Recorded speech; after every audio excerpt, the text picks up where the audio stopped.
Estados Unidos tiene tanto gas que no sabe qué hacer con él y está pagándole a empresas para que se lo lleven. Literalmente tiene tanto y tanto y tanto gas en lo que llaman pipeline. O sea, tiene tanto y tanto gas en las tuberías que tiene que pagar la empresa para que se lo lleven porque no hay dónde almacenarlo. Pero como ustedes saben, además de eso, Estados Unidos no tiene barcos de gas natural. Así que hay excedente y ahora mismo están los precios negativos. Sí, gente, precios negativos. No estoy exagerando, no es una locura. Eso está ocurriendo. ¿Ustedes recuerdan lo que pasó con el petróleo en el año 2022 que se va a precios negativos? Pues ahora mismo eso está pasando con el gas. Que mientras hay escasez en otros lugares del mundo, en Estados Unidos le sobra. Y yo quiero que ustedes compartan conmigo, yo quiero compartir con ustedes este artículo de Bloomberg que nos explica un poco qué está pasando y por qué el precio del petróleo y el precio del gas están divorciados. Y en el caso de Estados Unidos específicamente, esto se debe a una particularidad y es que el mercado del gas a nivel internacional pues está corriendo de forma distinta. Es decir, el mercado internacional o mundial del petróleo corre de nuevo en un mercado global, mientras que el mercado del gas es un mercado regional. Es decir, y quiero, ¿verdad?, plantearles esto ¿verdad? Yo no soy un experto, yo simplemente estoy tratando de explicar lo que leo y lo que puedo aprender y podemos nosotros compartir simultáneamente. He estado buscando un experto en estos temas para hablar del tema del gas y del tema del petróleo y explicar por qué las diferencias y qué significa, cuál es la diferencia entre el LNG y LPG, etcétera, en cuanto a los mercados, ¿verdad?, se refiere y demás. Y como ustedes saben, pues yo trato de aprender cosas y compartirlas para que todos pues aprendamos, porque después de todo no queremos escuchar jurisconsultos que saben tanto que pues no pueden explicar las cosas o que quieren hacer ver como que ellos saben tanto que tú no puedes aprender leyendo, ¿verdad? Y de hecho, o sea, mi interés no es que usted crea que yo sé mucho, mi interés es que todos aprendamos sobre este tema. Y yo quiero que usted vaya conmigo brevemente, esta es la página de Oil Price, que son los especialistas y que el mundo entero utiliza para el tema de, gracias Laura, para el tema del gas y del petróleo. En específico, usted va a ver aquí todas las tomas diferentes de petróleo del mundo. Y eso que usted está observando ahora mismo es literalmente los diferentes precios reales, como pueden ver con un delay de 11 y 10 minutos, dependiendo, ¿verdad?, de qué mercado sea, si está cerrado, si está abierto, etcétera. Y ahí usted está viendo los diferentes precios del petróleo porque el petróleo no todo se cotiza igual. De hecho, recuerde que este es el petróleo del futuro. Si usted quiere petróleo de ahora para ahora, usted está pagando una prima. ¿Qué significa esto? Les voy a explicar esto, lo hemos explicado otras veces, pero es para que entendamos cómo está corriendo el mercado. Este es el contrato de junio del WTI. Usted ve que ahí dice June Contract.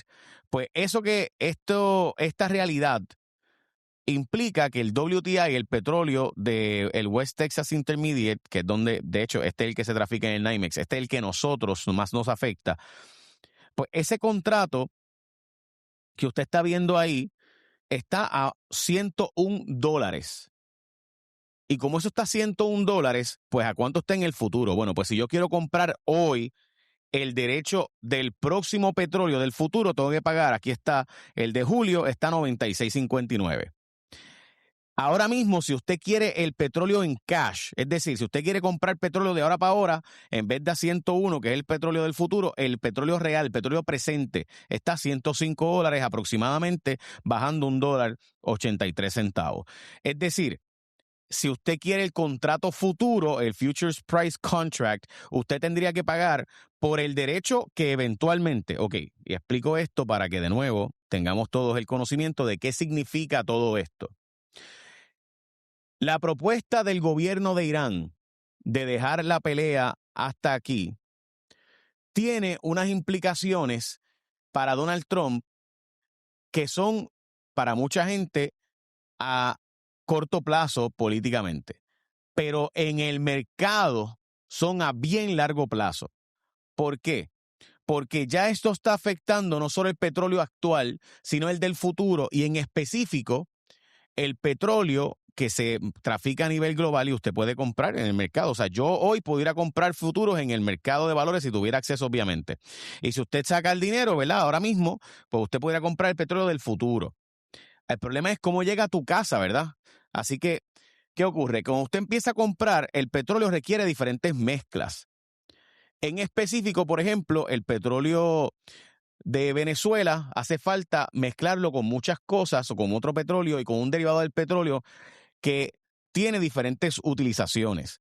Ese petróleo tiene que mezclarse porque, y por si acaso, ok, voy ahora. Ya mismito vamos a hablar con el profesor Layo Satilón Borja. Pero ese petróleo, usted tiene que entender que, por ejemplo, el petróleo de Estados Unidos y el gas de Estados Unidos no necesita, por la tecnología del shale, no necesita el famoso nafta, que sí, para diluir el petróleo, especialmente el heavy oil, usted va a necesitar con el nafta para diluir el petróleo, por ejemplo, petróleo pesado con el petróleo de Venezuela. Y eso es un ejemplo de por qué el petróleo de Venezuela, pues cuando se trafica, se tiene que traficar unos precios distintos a otros petróleos. Y digo Venezuela por dar un ejemplo, pero todos los petróleos están a diferentes precios.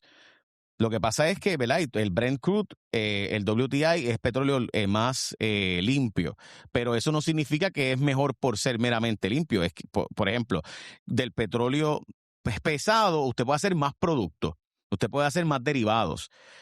Y eso es importantísimo que usted y yo lo entendamos, porque no es como que, por ejemplo, el petróleo de Oman, que está a $94, si usted lo puede ver aquí, dice, pero ¿y por qué está mucho más barato y el Western Canadian Select? Bueno, porque ese petróleo requiere diferentes mezclas y diferentes métodos de transportación y por tanto tengo que vendértelo a un precio diferente porque te lo vendo a este otro precio con los costos de transportación, con los costos de transbordo, con los costos de las mezclas que tengo que hacer, pues se trepa demasiado el precio y deja de ser un precio atractivo. Así que de nuevo, todo esto que usted está viendo, ¿verdad? El petróleo del Gulf Coast y etcétera, etcétera, pues usted va a ver que está a diferentes precios y por eso es bien importante que entendamos que ese mercado va a estar afectado permanentemente. ¿Por qué yo insisto en esto? Yo insisto en esto porque el petróleo de Oriente Medio no puede apagarse y prenderse como un switch sencillamente. El petróleo de Oriente Medio es un petróleo cuyas propiedades requieren cierto tipo de sistema para poder separar, obviamente, todos los minerales que hay por ahí para abajo y todos los equipos que usted utiliza y toda la arena, toda la tierra, todas esas cosas que usted tiene que separar para poder sacar el crudo y ¿verdad? Obviamente, y procesarlo como derivado. Esos pozos petroleros tardan entre 3 y 6 meses en el caso de los Emiratos Árabes y Arabia Saudita. Y cuando eso tarda ese proceso, voy con el profesor Layo Satilón Borja ahora, perfecto. Cuando eso tarda ese proceso, es bien importante internalizar que los otros pozos petroleros de Irak, de Kuwait y otros países pueden tardar hasta años en volverse a reactivar. Y yo insisto en este tema porque esto del cierre del estrecho de Hormuz va a tener impacto permanente. Esto no es un impacto temporero. Esta inflación, este costo de vida es permanente. Y hay que internalizar eso porque aunque hoy hay una propuesta de paz y quizás se llegue a un acuerdo de paz, lo cierto es que el presidente Donald Trump está diciendo, no, los precios de la gasolina va a bajar rápido después de la guerra, cuando acabe la guerra y el acuerdo de aquí, el estrecho de Hormuz, bla, bla. Y eso es falso. Profesor Layo Satilón Borja, gracias por estar con nosotros. Buenas tardes.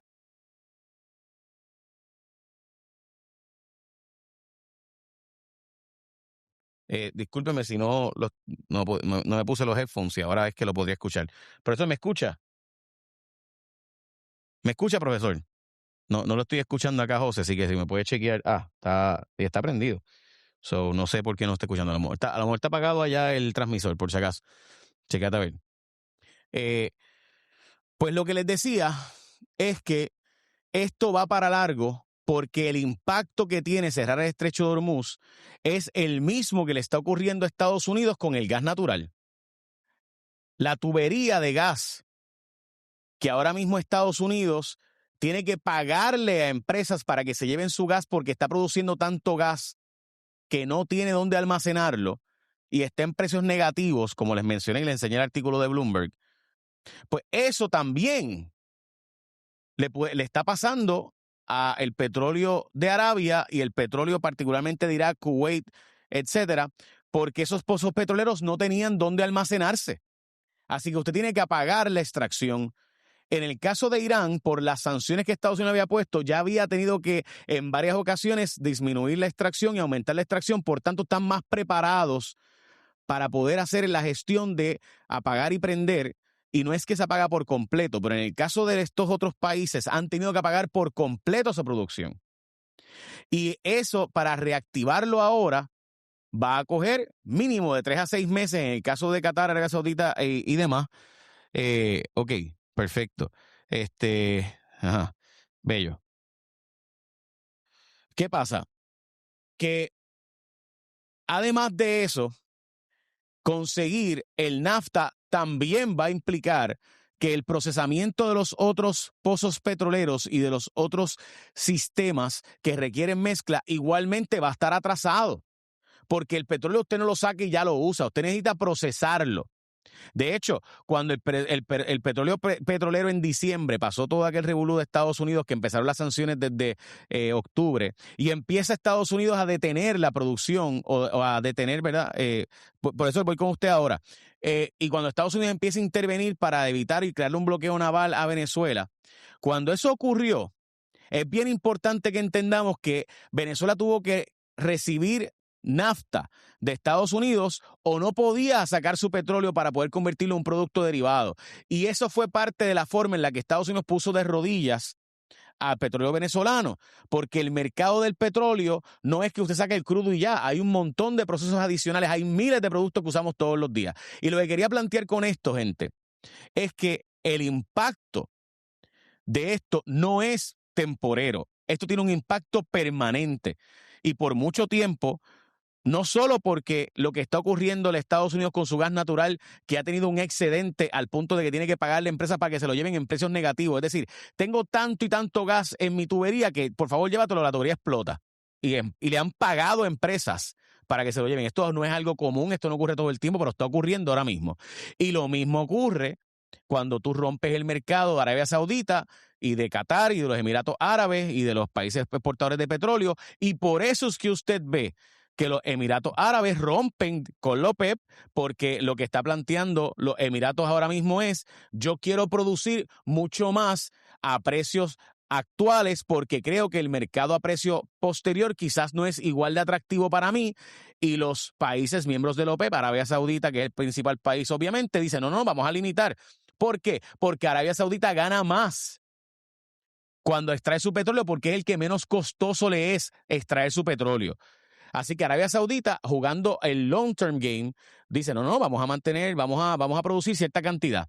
Pero los Emiratos están viendo como que, espérate, es que mi petróleo, si yo no aprovecho ahora, puede ser que termine quedándome, por la situación que les he mencionado de que están apagando pozos petroleros y demás en la zona, puede quedar pillado.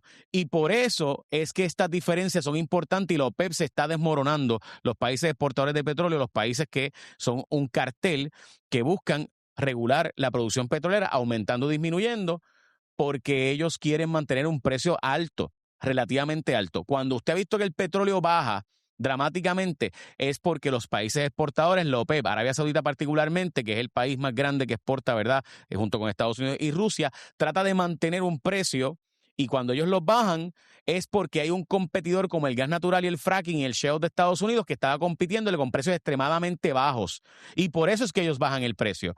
Pero actualmente, con el cierre del Estrecho de Hormuz, pues los Emiratos Árabes ven esto como una alternativa, una oportunidad de hacer dinero para ellos. Profesor Layo Sati León Borja, gracias por estar con nosotros. ¿Qué le parece? Gracias, profesor, al contrario, gracias el mío. ¿Qué le parece esta propuesta de Irán de aparente paz, donde de nuevo supuestamente van para Pakistán y van a volver a hacer otra propuesta y volver a hacer otra ronda de negociaciones, precisamente hoy, que es el día en que el presidente Trump, y yo quiero plantear esto es importante, el presidente Trump quiere coger de tonto al Congreso y en vez de decirle, mira, me autorizas a seguir en Irán, lo que ha dicho es que ya no tiene que notificar conforme a la ley, el War Powers Resolution exige que el presidente a los 60 días de un ataque como este tiene que ir a pedirle permiso al Congreso, pero el presidente dice, no es que desde el cese al fuego se acabó la guerra, así que vamos a hacer un restart, así que no hay por qué ir al Congreso hoy. Y los demócratas están exigiendo que se vote este asunto. Dicho eso, igualmente Irán hoy envía una propuesta de paz, de acuerdo, y Trump lo que dice es que yo no sé si puedo confiar en las propuestas de esta gente, pues es que esta gente no hay un líder claro. Bueno, obviamente si él los ha matado a todos, si él ha matado al Ali Khamenei y a toda la sucesión. Profesor, ¿cómo usted lo ve? Bueno, sí, en el caso del Congreso, del War Powers Act, ¿no? El acta o la ley de poderes de guerra que se pasó en 1973 precisamente para impedir abusos como la guerra de Vietnam, que nunca se declaró por el Congreso, pero que, bueno, los presidentes hayan sido, bueno, básicamente eran los demócratas, Kennedy y Johnson.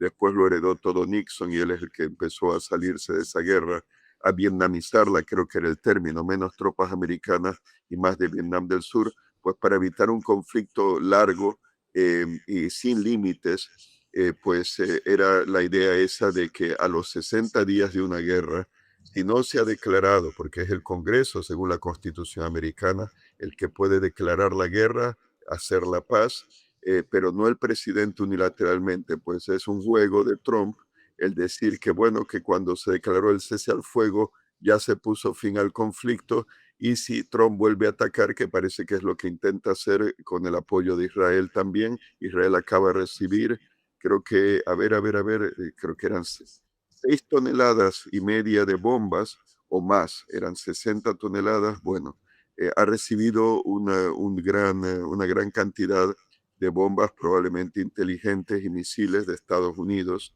De alguna parte los recibió, muy probablemente de Estados Unidos la mayor parte, para volver con sus ataques contra Irán y claro en el Líbano. Entonces, pues es el juego de Trump y probablemente, damas y caballeros, no sería sorprendente que si a los 2 meses o mes y medio, si empieza la guerra ahora en mayo de nuevo, o sea, la guerra ya empezó, quizá correctamente es mejor decir reanudar las hostilidades, porque no se ha firmado una paz para poner fin a este conflicto, que después de mes y medio vuelva a decir pida un cese al fuego para no tener que pedirle permiso al Congreso. Lo que pasa es que Trump pretende ganar y someter pues a los iraníes, ¿no? Al régimen de los ayatolas, que se sometan, que claudiquen, que capitulen, sería la palabra correcta. No lo ha logrado y no creo que lo logre. Esa es mi opinión.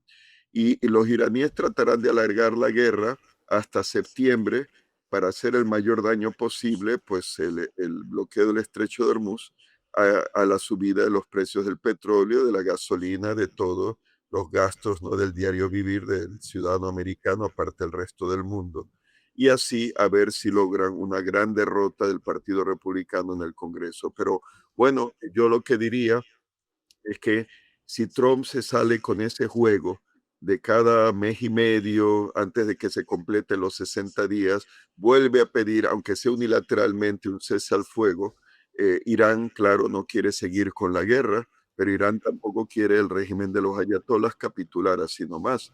Entonces, pues podría seguir Trump mientras dure su presidencia y claro, mientras Irán no acepte una capitulación, pues seguir con esto. Mes y medio, cerca de 2 meses, si Irán no claudica, no capitula, pues vuelve él unilateralmente a pedir un cese al fuego, dice que sentar las negociaciones, Irán no va a aceptar las condiciones de Estados Unidos, no las aceptó ya, no las va a aceptar, de eliminar su programa nuclear, de eliminar su programa de misiles balísticos, de dejar de obstruir o cerrar el estrecho de Hormuz, y claro, tampoco logrará Washington, a menos que haya un golpe interno de Palacio, pero lo dudo, porque pienso que la Guardia Revolucionaria está en iraní, está pues bien, como decir, pues enquistada en el poder.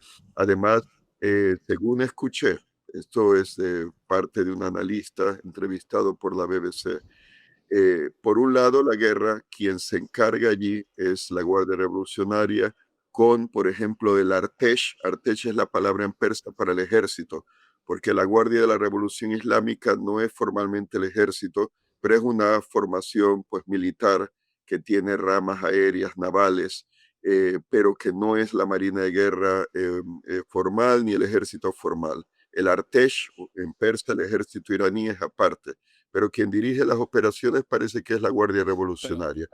Profesor, antes de continuar, me gustaría que pudiéramos hablar un poco de la propuesta en específico y voy a leer unas cuantas de las cosas que se alega que estarían en la propuesta, pero al parecer el programa nuclear sigue siendo un no way Jose.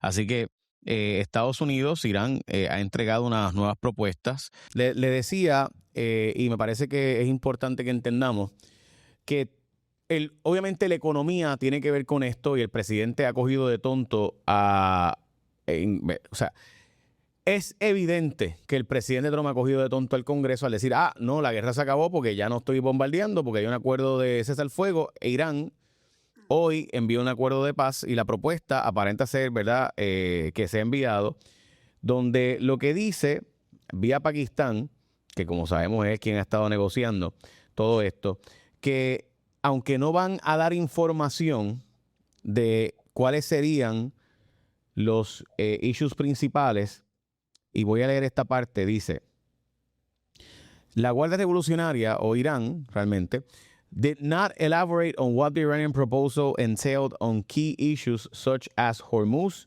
or Iran nuclear activities. O sea, en otras palabras, que aquí la propuesta sigue siendo una propuesta que no va a resolver el problema. Porque, y todos lo sabemos, pero por otro lado, Trump se pasa quejándose de que, en síntesis,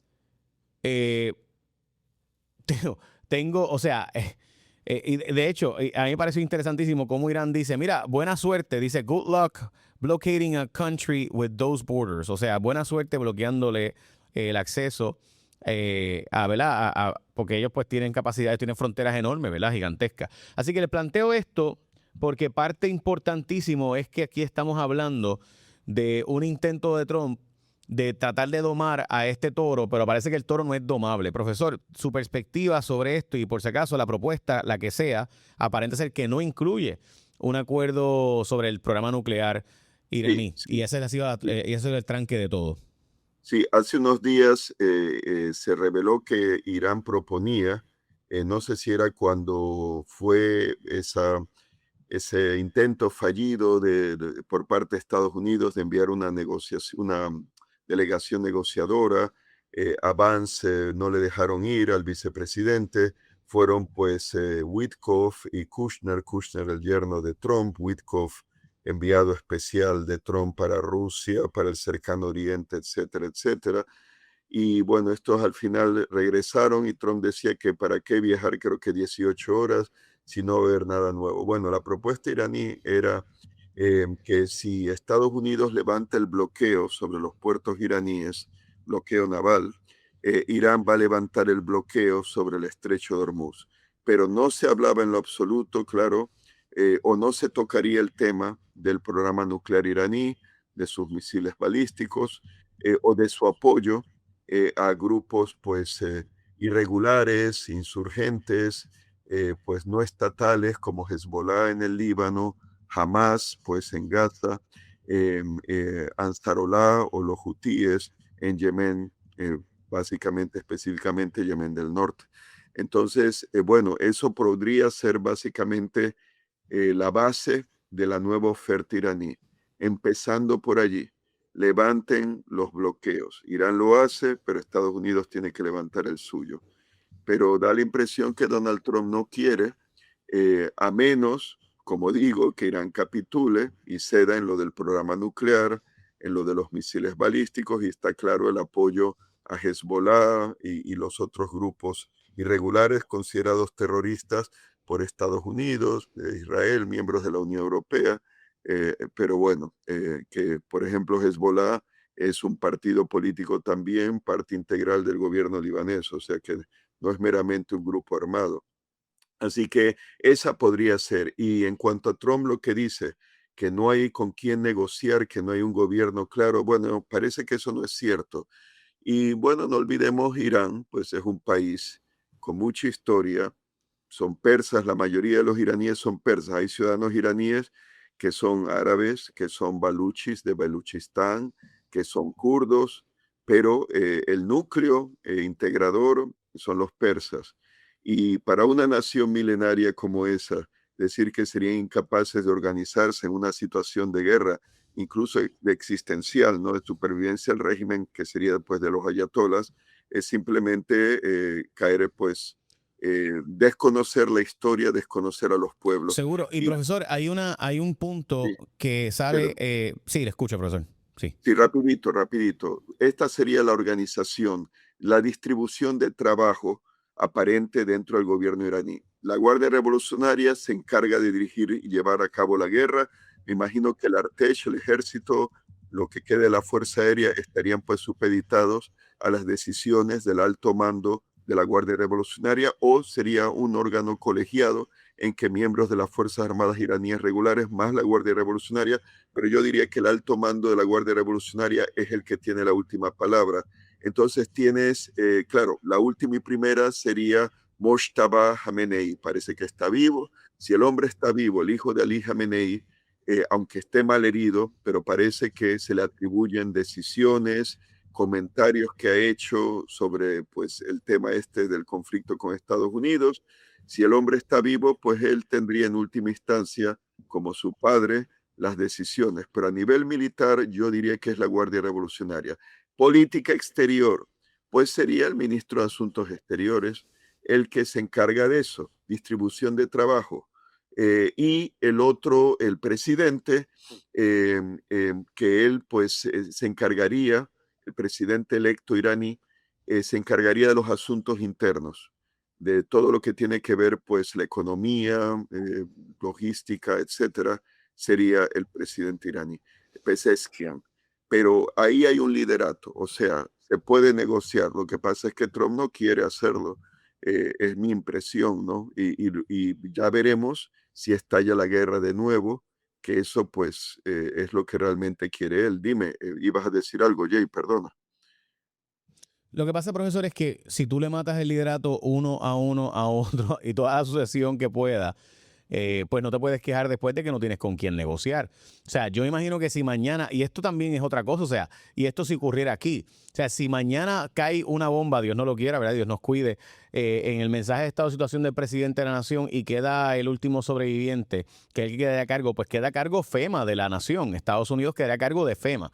Pero realmente, ¿qué autoridad tiene FEMA? O sea, ¿cómo la gente respondería con orden y tranquilidad y negociaciones razonables si ocurre que es a través de un misil ruso, por ejemplo? O la respuesta sería una respuesta alocada y desorganizada. Y obviamente hay documentos que hablan de este tema y plantean, ¿verdad?, un orden sucesoral y un orden y un proceso. Pero los documentos pueden decir todo lo que digan, pero a la hora de la práctica, Irán le pasó eso. O sea, si esto ocurriera, que cae y el Congreso entero y el presidente entero se van en una situación como la que pasó en Irán, pues difícilmente uno puede decir después, oye, no tengo con quién negociar. Claro, habría, bueno, en el caso de Estados Unidos, y ahora no lo tengo claro, después del vicepresidente, ¿quién le sigue? Si es el Departamento Presidente de de la Cámara. el presidente de la Cámara, gracias. Entonces, pues, pero hay otros que son miembros del gabinete si han sobrevivido, ¿no? Que podrían suceder y bueno, no le faltaría líderes. Y en todo caso, los gobernadores se podrían congregar, aunque sea vía Zoom, y entonces decidir los gobernadores de los estados a quién eligen, ¿no? Como sucesor. O sea, habría formas. Estados Unidos es muy grande y aunque llegasen a decapitar a la mayor parte del liderato, vamos a ver que hay un discurso en el Congreso, las dos cámaras están allí congregadas, alguien lanza una bomba a los norcoreanos, por ejemplo, un misil balístico intercontinental, matan a todos, pero siempre habría alguien que sucedería. En el caso de Irán, pues diría también, o sea, les han matado líderes, pero de momento no han sido exitosos para matar a los que al menos aparentan estar allí involucrados, el ministro de Exteriores, el presidente, pues está Galibaf, presidente del Parlamento iraní, Por ejemplo, Hezbollah, pues ya saben, ¿no? El año pasado los israelíes exitosamente decapitaron a la cúpula de poder militar y político de Hezbollah, pero tienen un sucesor. Eso ocurre, ¿no? Que es una organización no estatal, pero bastante extensa como Hezbollah, o un estado de 92 millones de habitantes como Irán. Siempre habrá alguien y como saben que Israel y Estados Unidos son expertos en cometer asesinatos políticos, pues entonces tendrán, digamos que un plan. Pero la cuestión de la guerra, si puedo, pues comento al respecto. No, no vamos a ver, antes de ir a la guerra, el bloqueo de los puertos iraníes. Veremos qué hacen los iraníes al respecto. Aparentemente el bloqueo es un éxito. Están interceptando o obligando a que petroleros, buques mercantes ligados a Irán, den media vuelta, que no vayan a los puertos. Pero podría ser también que los iraníes, claro, con el apoyo de sus aliados, siempre con el apoyo de sus aliados y socios, logren pues sacar unas de la manga. ¿Y a qué me refiero? Esto es especulativo, pero no lo podemos descartar si la guerra sigue prolongándose y la guerra en particular, el bloqueo naval de los puertos iraníes. Tienen, vamos a ver, el corredor internacional de transporte norte-sur, que era una iniciativa que todavía está, creo que vigente, para originalmente era conectar Bombay, el puerto Mumbai en indio, Bombay en la costa oeste del subcontinente indio, por mar, conectarlo con Irán y con Irán, pues a través de ferrocarriles, de carreteras, incluyendo un ferrocarril que iba a pasar por Azerbaiyán, a orillas del mar Caspio, y de ahí al norte a Rusia, iba a ir a Moscú, de Moscú a San Petersburgo, iba a conectar a la India con mercados europeos, del Báltico, a través del Báltico. Creo que en la mitad de tiempo de lo que tomaría pues barcos que tomasen la ruta del canal de Suez, Mar Rojo, canal de Suez, etcétera. Claro, ahora ¿por qué pienso en esa iniciativa? ¿Podrían los iraníes, con la colaboración de Rusia, claro, si los rusos pues desean ayudarles, exportar su petróleo a través, si no el tramo de ferrocarril por Azerbaiyán parece que no se ha acabado? Azerbaiyán quizá también temería sanciones de Estados Unidos, pero los iraníes podrían transportar su petróleo a través del mar Caspio. Ahí no hay marina de guerra americana.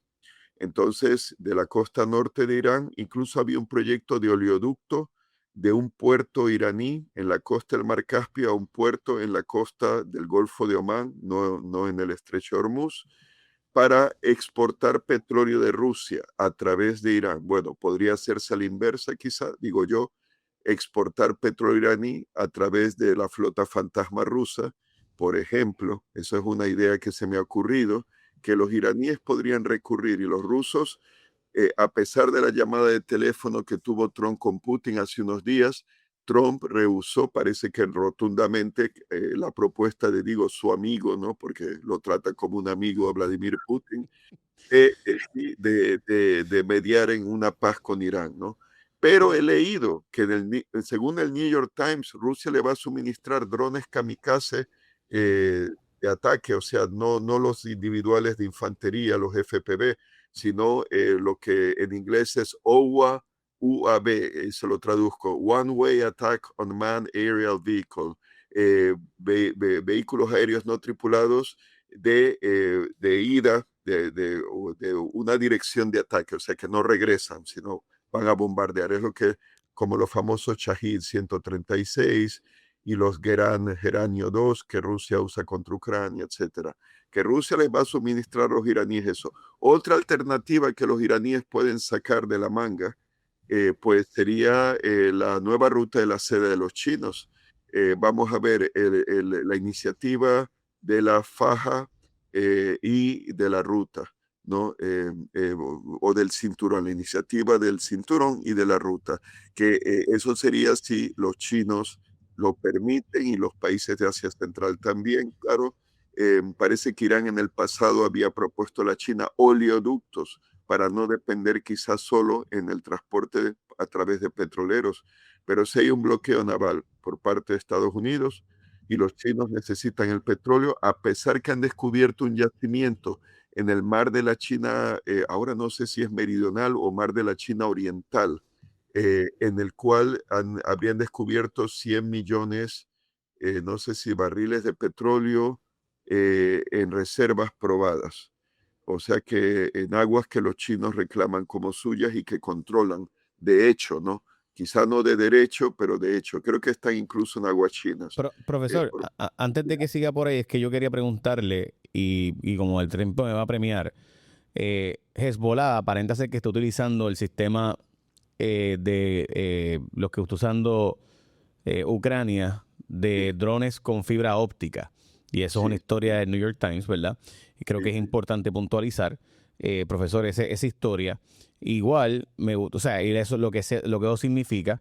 Sí, Y también hay que decir que Israel, según la última información que nos ha llegado, tuvo que llevarle parte de su sistema de lasers, de láseres, a Qatar y los Emiratos Árabes, y también que el plan de Donald Trump para aumentar la producción de armas, al parecer está atrasado, específicamente los TAF, que tanto usted nos ha mencionado tantas veces. Así que evidentemente hablar de esta guerra como un evento que Estados Unidos estaba preparado y listo, pues evidentemente sería falso. Y de hecho lo que estamos viendo es que ha puesto una posición de debilidad a Estados Unidos como probablemente no jamás nos hubiéramos imaginado. Ayer salen los republicanos que estaban precisamente cuestionando a la administración Trump y al secretario de la Defensa y al jefe del ejército, planteándole precisamente preguntas sobre las fallas. Y como se supone que hoy fue el World Power Resolution, pues igualmente se estuvo cuestionando este tema. Y por último, aquí está la historia, es una historia del Financial Times que plantea que Israel tuvo que llevarle a los Emiratos Árabes Unidos su sistema de láseres para poder interceptar misiles y equipos militares de Irán. Es decir, o sea, esto evidentemente se ha complicado mucho más de lo que cualquiera hubiera pensado originalmente. claro, así son las relaciones internacionales. Es que realmente Trump demostró falta de altura. Yo sé que es un hombre alto, pero falta de altura como hombre de Estado por haberse dejado aparentemente engañar por las promesas de Netanyahu. No, habría que ver si su yerno Kushner le estuvo hablando por el oído a Trump de que acepte, sí, porque Kushner es amigo de los Netanyahu, es un judío americano amigo del matrimonio Netanyahu. Entonces, eso de que la guerra esta, que empezó el 28 de febrero, iba a llevar a cabo con la decapitación de la cúpula de poder encabezada por Ali Khamenei, iba a caer el régimen y que no iba a haber tanto daño o no iba a haber tanto problema con el flujo de tráfico marítimo en el estrecho de Hormuz. Entonces ahora el hombre está en una guerra que él ha contribuido a mantener junto con Israel, y no sabe cómo salir. Él que había prometido que se iba a alejar de esas guerras innecesarias, había incluso acusado, atacado a George W. Bush por la guerra de Irak del 2003, creo que por Afganistán también en el 2001. No me sorprendería que se haya metido también a criticar la guerra de Vietnam, pues ahora está metido en un gran lío. Y lo complicado de las cosas, vamos a lo primero, los drones kamikaze FPV, FPV por First Person View. Son como esos drones cuadricópteros que se suelen, pues se venden, ¿no? Comercialmente a los civiles y te pones un visor y hacen carreras con esos drones cuadricópteros o para filmar algo, pues una boda desde lo alto del evento, en fin, pero que en los ucranianos, ante la falta de un poderío aéreo táctico poderoso comparado al de Rusia cuando Rusia invade Ucrania en febrero del 2022 y ante falta de artillería, pues improvisaron los ucranianos y usaron estos drones cuadricópteros, con Mavic creo que es una de las marcas, ¿no? Le pusieron explosivos y los estrellaron contra el tope vulnerable del blindaje de los tanques rusos, vehículos blindados, vehículos no blindados y contra piezas de artillería rusas contra los mismos soldados rusos, estrellándolos y haciéndolos volar en pedazos. Entonces, yo diría que la inmensa mayoría de los tanques y vehículos de militares rusos destruidos en la guerra de Ucrania es gracias a esa tecnología. Los rusos han aprendido, ojo, y los rusos creo que fueron los que introdujeron los drones kamikaze FPV operados por un individuo con fibra óptica para evitar las contramedidas electrónicas, porque los ucranianos aprendieron a interferir con las señales de radio que por control remoto se controlaban esos drones kamikaze FPV rusos cuando atacaban a los ucranianos. Los rusos pues introducen fibra óptica, creo que fueron ellos. Ahora Ucrania también los tiene. Entonces con fibra óptica no puedes interferir con guerra electrónica. Si tienes una tijera, pues sí lo cortas, pero digo, eso es un decir, de broma lo digo, porque tiene el grosor de un hilo dental, o sea Sí, sí, que sí, es diminuto, pero el problema es lograr acceder antes de que explote, ¿no? Entonces, pues, tendrías que tener otro tipo de dron que lo pueda interceptar en el aire y hasta ahora eso no se ha diseñado. Profesor, en cuanto al sistema este de láseres, y con eso podemos terminar, ¿realmente funciona contra estos drones o tampoco? sí, sí, no, claro, dirigidos sobre todo si tienes inteligencia artificial y sensores para detectar el dron, sensores infrarrojos, también podrías usar radar o el ojo, ¿no? Humano, ¿no? De los operarios de día, ¿no? De noche puedes usar visores infrarrojos, cámaras térmicas y entonces sí, claro, pues el láser lo que hace es quemar el motor del dron kamikaze o yo diría también potencialmente detonar los explosivos que lleva cargando. Pero es, digamos que una forma económica de combatir los drones, porque claro, ¿qué otra forma tendrías? Misiles antiaéreos. Los ucranianos usan misiles antiaéreos, en particular proporcionados por los británicos, de bajo coste, pero claro, cuestan. Los ucranianos han adaptado camionetas tipo pickup con ametralladoras pesadas, como de calibre 50, 12.7 milímetros, por ejemplo, para derribar con visores, ¿no? De visión nocturna, derribar los drones de ataque, ¿no? Como los Shahid, los más grandes, los que bombardean ciudades.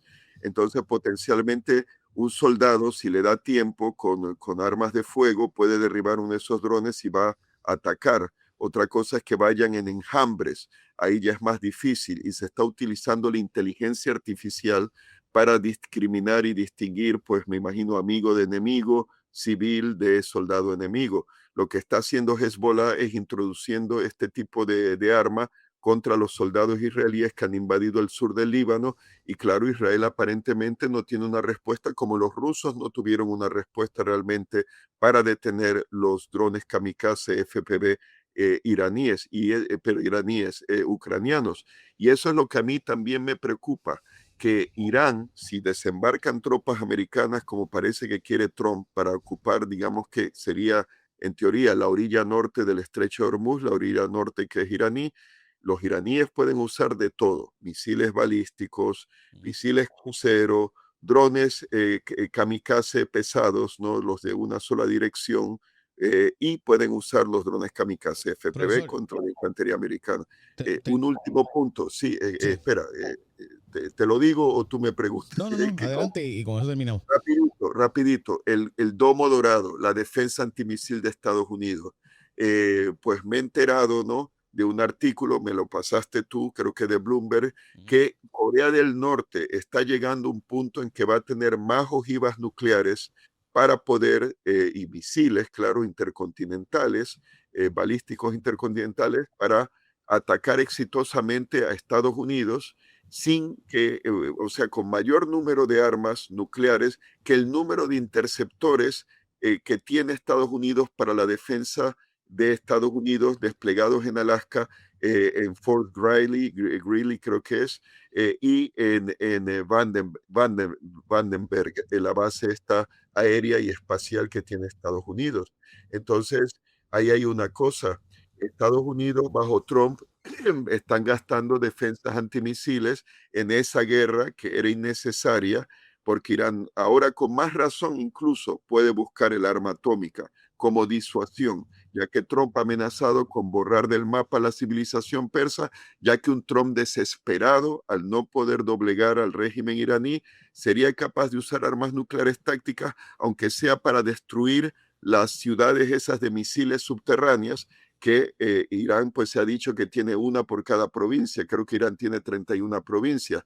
Todas esas ciudades de misiles siguen operativas. Entonces hay unas que están como a 500, 600 metros de profundidad de roca, de montaña, de roca de granito. Entonces, ¿acaso Trump haría eso? Va a usar 8 misiles de alcance medio del sistema Dark Eagle, águila oscura, o águila negra. Dark pues es oscuro, no es negro, pero bueno, que tiene un vehículo planeador. Creo que podría ser un vehículo planeador hipersónico, o podría ser un vehículo con motor, lo que yo llamaría post-boost vehicle, o arma hipersónica con propulsión en el tope del misil, y que descendería contra un blanco a no menos de 5 veces la velocidad del sonido, quizás hasta más, maniobrando contra las defensas antimisiles. Pero solo tienen 8 del sistema Dark Eagle. Entonces, en una batería, ahí tienen el lanzador doble, ¿no? Del ejército de Estados Unidos. Entonces, los usan los 8. ¿Qué van a hacer después cuando se les acaben? ¿Y para qué digo toda esta maraña de cosas? No tienen sistemas de defensa antimisil para proteger, tengo entendido, la capital, Washington, D.C. Hablamos hace un momento desde un punto de vista figurado. ¿Qué pasa si atacan al Congreso en sesión conjunta un enemigo? Puede ser Irán, puede ser Corea del Norte u otro, ¿no? Y entonces destruyen al poder legislativo, matan al presidente, al vicepresidente. ¿Dónde están las defensas? Están concentrándose en defensas para esa guerra del Golfo Pérsico. Están retirando defensas de Corea del Sur, exponiéndola ante Corea del Norte. Planea Trump, porque está enfogonado, molesto con Alemania, con Italia y con España, retirar tropas de Europa. Y eso querría decir también defensas antimisiles. Entonces, al final, ¿a quién protege a Estados Unidos si hay un ataque de esos? Es que no están pensando en el futuro, están obsesionados con Irán. Y eso puede ser el desastre político para los republicanos. Si sigue la guerra hasta noviembre, los iraníes podrían intentar extender la guerra hasta noviembre, para que todos los efectos negativos de la subida de la gasolina haga que el electorado americano castigue al Partido Republicano, porque oigan, los demócratas han intentado invocar esa resolución de poderes de guerra, pero son los republicanos en el Senado que lo impiden. Entonces, pueden recibir su castigo electoral eventualmente. Pero claro, muchas cosas habrán pasado. Imagínense hasta noviembre, si la gasolina sigue subiendo a $120, 130, 140, la línea aérea esta United Airlines americana, ya mientras el conflicto estaba en activo, ¿no? El mes pasado habrá sido, o en marzo, había calculado precios del petróleo a $170 el barril. No ha llegado a eso, pero podría llegar. Y ahora lo último es, pero claro, líneas aéreas europeas, hay líneas aéreas británicas que están en quiebra, porque el precio de la gasolina, del combustible de aviación, que en España llaman queroseno, pues hay carestía del mismo, porque se producía, parece que en refinerías en los países árabes del Golfo Pérsico, y no está llegando. O sea que el efecto cadena desastroso económico no solo afecta a Estados Unidos, los países árabes o a Irán, sino a toda la economía mundial. Así que veremos hasta dónde llega esto, pero no creo que Estados Unidos logre, con una invasión de Irán, con bombardeos con misiles hipersónicos, doblegar a los iraníes. Están preparados, y no lo olviden también, Rusia y China les están apoyando. Seguro. Y probablemente Corea del Norte lo hará también. Quizás están tan callados los norcoreanos porque algo se las traen. Bueno, no me sorprendería que les den armas nucleares. Supuestamente eso es lo que está ocurriendo, pero esos son más rumores de guerra. Profesor, como siempre, muchas gracias por estar con nosotros. Siempre a la orden, ya nos veremos. Gracias. Hacemos el arte de la guerra una vez a la semana, a veces más de una vez, y obviamente en WKQ 580 igualmente las comparecencias. Muchas gracias, profesor Layo Sardilón Borja.